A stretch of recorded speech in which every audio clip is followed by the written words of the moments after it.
Hi, today is day 27, and we are reading Job chapter 30 and chapter 31. Job chapter 30. But now they mock me, men younger than I am, whose fathers I would have refused to put with my sheep dogs. What use to me was the strength of their hands? Their vigor had left them. Emaciated from poverty and hunger, they gnawed the dry land, the desolate wasteland by night. They plucked mallow among the shrubs, and the roots of the bloom tree were their food. They were banished from human society. People shouted at them as if they were thieves. They were living on the slopes of the wadis, among the rocks and the holes in the ground. They brag among the shrubs. They huddle beneath the thistles. Foolish men, without even a name. They were forced to leave the land. Now I am mocked by their songs. I have become an object of scorn to them. They despise me and keep their distance from me. They do not hesitate to spit in my face, because God has loosened my bowstring and oppressed me. They have cast off restraint in my presence.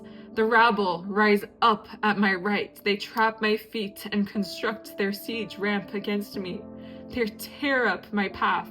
They contribute to my destruction without anyone to help them. They advance as though a gaping breach. They keep rolling in through the ruins. Terrors are turned loose against me. They chase my dignity away like the wind, and my prosperity has passed by like a cloud. Now my life is poured out before me, and days of suffering have seized me. Night pierces my bones, but my gnawing pains never rest. My clothing is distorted with great force. He chokes me by the neck of my garment. He throws me into the mud, and I have become like dust and ashes. I cry out to you for help, but you do not answer me when I stand up. You merely look at me. You have turned against me with cruelty. You harass me with your strong hand. You lift me up on the wind and make me ride it. You scatter me in the storm. Yes, I know that you will lead me to death, the place appointed for all who live. Yet no one would stretch out his hand against a ruined person when he cries out to him for help because of his distress. Have I not wept for those who have fallen on hard times? Has my soul not grieved for the needy? But when I hoped for good, evil came. When I looked for light, darkness came. I am churning within and cannot rest. Days of suffering confront me. I walked about blackened, but not by the sun. I stood in the assembly and cried out for help. I have become a brother to jackals and a companion of ostriches. My skin blackens and flakes off, and my bones burn with fever. My lyre is used for mourning, and my flute for the sound of weeping. Job chapter 31. I have made a covenant with my eyes. How then could I look at a young woman? For what portion would I have from God above, or what inheritance from the Almighty on high? Doesn't disaster come to the unjust and misfortune to evildoers? Does he not see my ways and number all my steps?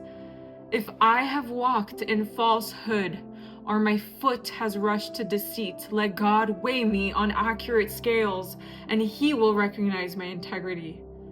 If my step has turned from the way, my heart has followed my eyes, or impurity has stained my hands, let someone else eat what I have sown, and let my crops be uprooted. If my heart has gone astray over a woman, or I have lurked at my neighbor's door, let my own wife grind gain for another man, and let other men sleep with her. For what would be a disgrace? It would be an iniquity deserving punishment. For it is a fire that consumes down to Abaddon. It would destroy my entire harvest. If I had dismissed the case of my male or female servants when they made a complaint against me, what could I do when God stands up to judge? How should I answer him when he calls me to account? Did not the one who made me in the womb also make them? Did not the same God form us both in the womb? If I have refused the wishes of the poor, or let the widow's eyes go blind, if I have eaten my few crumbs alone without letting the fatherless eat any of it. For from my mouth I raised him as his father, and since the day I was born I guided the widow. If I have seen anyone dying for lack of clothing, or a needy person without a cloak, if he did not bless me while harming himself with the fleece of my sheep, if I ever cast my vote against a fatherless child, when I saw that I had support in the city gate, then let my shoulder blade fall from my back, and my arm be pulled from its socket. For disaster from God terrifies me, and because of his majesty, I could not do these things.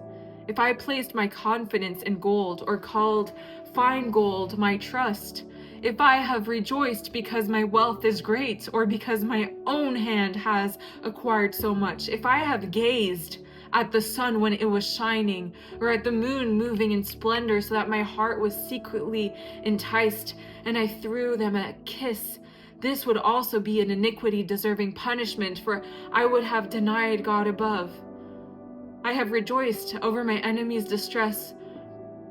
Have I rejoiced over my enemy's distress, or become excited when trouble came his way? I have not allowed my mouth to sin by asking for his life with a curse. Haven't the members of my household said, "Who is there who has not had enough to eat at Job's table?"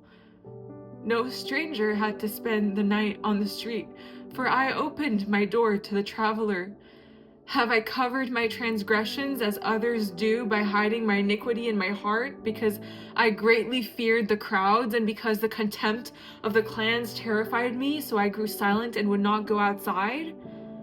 If only I had someone to hear my case. Here is my signature. Let the Almighty answer me. Let my opponent compose his indictment. I would surely carry it on my shoulder and wear it like a crown. I would give him an account of all my steps. I would approach him like a prince. If my land cries out against me, and its furrows join in weeping, if I have consumed its produce without payment, or shown contempt for its tenants, then let thorns grow instead of wheat, and stinkweed instead of barley. The words of Job are concluded. Wow. Ooh. That's so difficult what he had to go through. He went through a lot of testing. And still through his pain, he was faithful to God. It's just so beautiful. Incredible to read from it. All right, well, thanks for being here. Thanks for showing up again. And yeah, I just want to say I'm proud of you. This was day 27, and I'll see you tomorrow. Bye.